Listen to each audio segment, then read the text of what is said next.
Normalement, on peint pas sans avoir bien nettoyé, mais là j'ai pas de savon sur moi, j'ai pas d'alcool.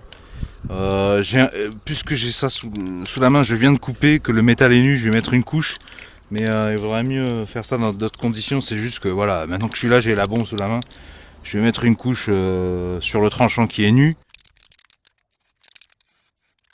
Par contre, maintenant qu'on a modifié un petit peu, que potentiellement ce qu'on a fait, ça peut avoir un impact sur ce qui va arriver ici à la boîte à air, équipée du filtre à air. Il faudra surveiller, notamment, consulter de temps en temps, ouvrir de temps en temps, pour vérifier qu'il n'y a pas plus de cochonneries qui rentrent que d'habitude. Enfin, de toute façon, cette inspection visuelle du filtre, on est censé le faire de temps en temps. Dans la description sous la vidéo, je vous ai mis un épisode, une vidéo dans laquelle je montre comment changer le filtre à air sur Renault Master 2, Opel Movano, Nissan Interstar.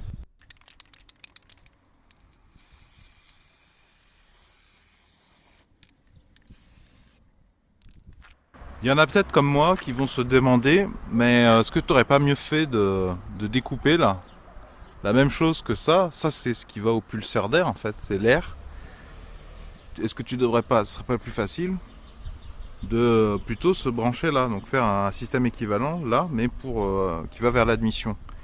Le problème c'est que si je fais ça, parce qu'effectivement ça c'est une cloison creuse en fait, il y a une cloison, il y a un compartiment là, dessous ça là, il y a deux tôles de métal avec un volume, l'air rentre par là. Et quand vous mettez vous actionnez votre pulseur d'air, et ben l'air là passe dans ce manchon vers le pulseur d'air et on le reçoit sur le visage. Alors je me disais peut-être faire comme ça. En plus j'ai une ouverture là.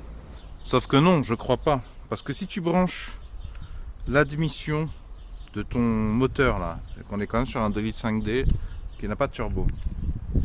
Si tu le branches sur la même arrivée d'air que ton pulseur d'air, je crois que tu peux plus utiliser ton pulseur d'air par mesure de sécurité parce que ton pulseur d'air, il serait bien capable, en plus de faire rentrer de l'air. En fait, c'est ce que je me dis, c'est une hypothèse. Hein. Je fais cette vidéo, c'est pour en discuter. J'aurais peur, en fait, si tu veux. Je pense qu'il faut que les. Je pense, je crois que.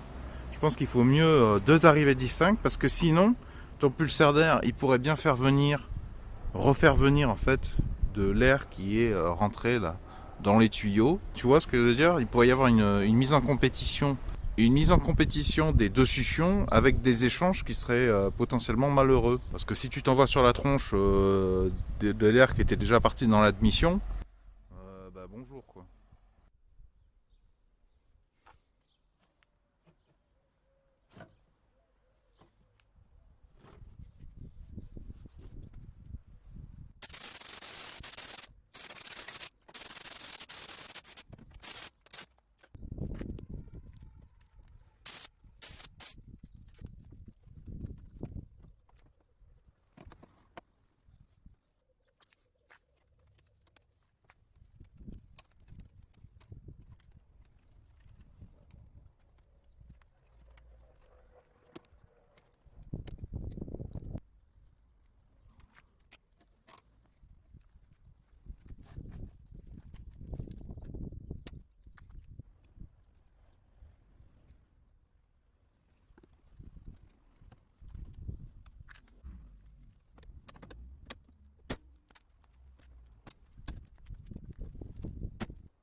Bon, par contre, au cas où ce serait pas clair à l'image, ça, je l'enlève euh, dès que je me gare quelques jours.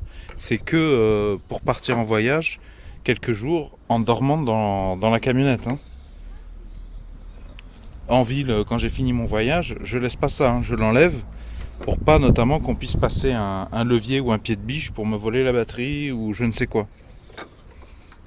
Que ce soit bien clair que ça, je compte le mettre que quand je pars en voyage avant de démarrer, quoi. C'est pour ça que c'est fait pour être enlevable très facilement. C'est pas fixé. Et pendant ton voyage, si tu restes un ou deux jours, trois jours, que tu prends une ou deux nuits d'hôtel, pareil, à l'endroit où tu gardes ton parking, tu l'enlèves ça.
Alors attention, en faisant ça, on peut peut-être avoir des problèmes au contrôle technique suivant.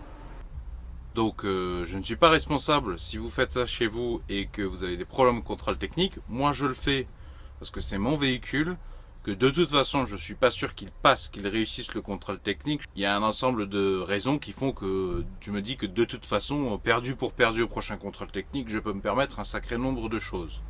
Normalement, je vois pas pourquoi on passerait pas le contrôle technique à cause de ça, puisque c'est pas un élément de structure, de solidité de l'essieu, mais je ne suis pas contrôleur technique, qui sait.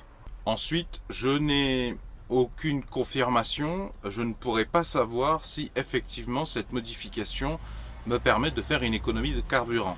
Je n'ai aucune garantie qu'effectivement cette modification va me permettre de faire une économie de carburant. Je ne le saurai a priori jamais.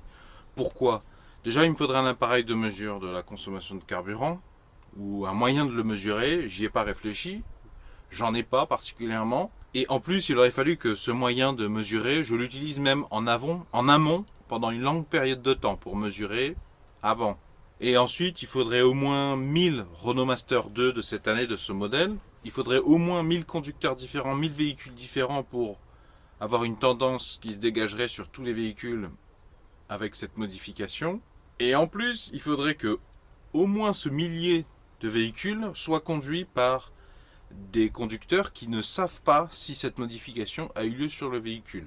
Donc je n'ai aucune garantie. Moi je fais ça par curiosité parce que j'aime bien ça. Ça me semble cohérent de penser que cette modification apporte de l'air un peu plus frais au moteur et donc me permettrait de gagner en rendement. Mais cohérent, ça ne veut pas dire vrai. On peut trouver plein de choses cohérentes, plein de raisonnements cohérents, et puis quand on mesure, quand on vérifie, on s'aperçoit que c'est peut-être cohérent, mais ça marche pas du tout comme prévu. Et à vrai dire, si je fais cette vidéo, c'est aussi pour connaître la contre-argumentation ou pour consulter les autres propriétaires de Renault Master ou d'utilitaires proches ou de véhicules qui ont fait ce genre de modification, ou en tout cas qui comprennent le principe, qui comprennent l'état d'esprit. Vous trouverez les noms ainsi que les références précises des outils que j'ai utilisés dans la description sous la vidéo.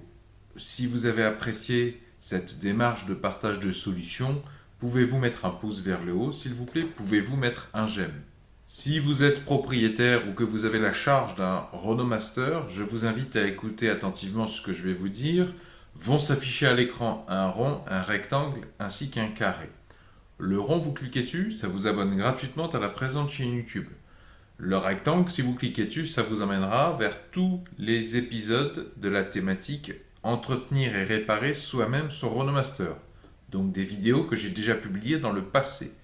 Quant au petit carré, si vous cliquez dessus, cela vous emmène sur une nouvelle page sur laquelle vous avez la possibilité de me laisser un pseudo ou un prénom ainsi qu'une adresse email. Je m'en servirai si vous le souhaitez pour vous envoyer les futures vidéos par mail uniquement sur cette thématique, parce que sur la chaîne YouTube, j'aborde plein de thématiques différentes. Bien sûr, c'est encadré par la réglementation générale sur la protection des données. Vous pouvez vous désinscrire n'importe quand. Je ne garde pas les informations des gens qui se désinscrivent. Je ne partage et encore moins ne revends ces informations à absolument personne.